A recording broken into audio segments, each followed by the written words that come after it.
case ভাই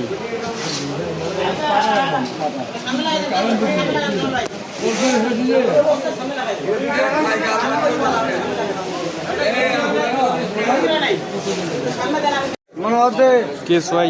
দুইটা একসঙ্গে মাল নিয়ে নাই এটা হলো আমাদের এই মালটা আমাদের ওই মালটা ওটা পাকা মাল ওটা বিক্রি করতে দিছে ভাই কত করে এটা কয়টা মাল এটা এটা এটা ৬,০০০ টাকা হ্যাঁ মন্দির ভাই প্লেটটা থাকলো এখানে 16-17